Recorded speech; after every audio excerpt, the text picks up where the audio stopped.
सभी छात्र इस डिक्टेशन को सवचिन्ह संक्षिप्त संकेत वाक्यांश का प्रयोग करते हुए बार बार लिखने का अभ्यास करेंगे। दारड़ी स्टार्ट। राष्ट्रमंडल प्रधानमंत्री सम्मेलन के सामने इस बार सबसे जटिल प्रश्न यह उपस्थित हुआ कि दक्षिण अफ्रीका को गणराज्य बनने के बाद राष्ट्रमंडल का सदस्य बना रहने दिया जा सकता है अथवा नहीं। विराम।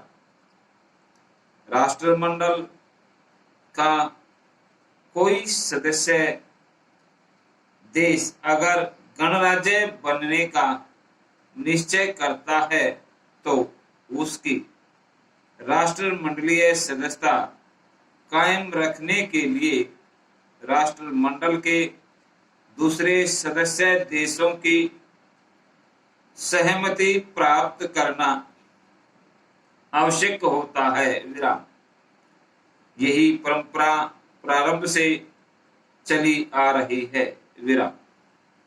जब भारत, पाकिस्तान और घाना गणराज्य बने तो इसी परंपरा का पालन किया गया था और राष्ट्रमंडल के सभी सदस्य देशों ने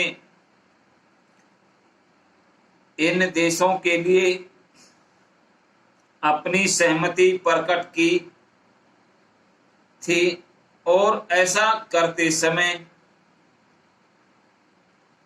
कोई अड़चन उपस्थित नहीं हुई थी। विराम। उसे बिना किसी विरोध के सदस्य बना लिया गया,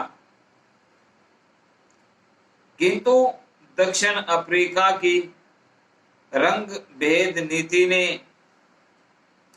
राष्ट्रमंडल के अनेक सदस्यों के सामने धर्म संकट की स्थिति उत्पन्न कर दी थी। विराम।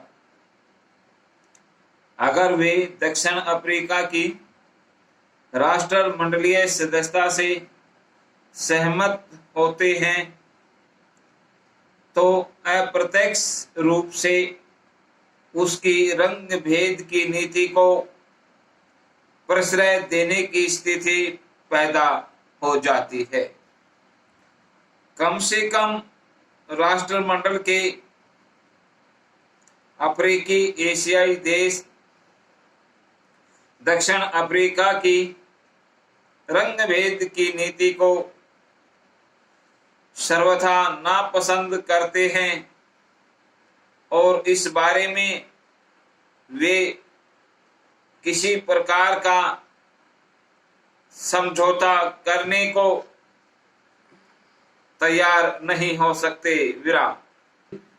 दक्षिण अफ्रीका के सामने केवल एक ही विकल्प था कि वह राष्ट्रमंडलीय देशों को अपने रंग भेद की नीति बदलने का आश्वासन दे दे।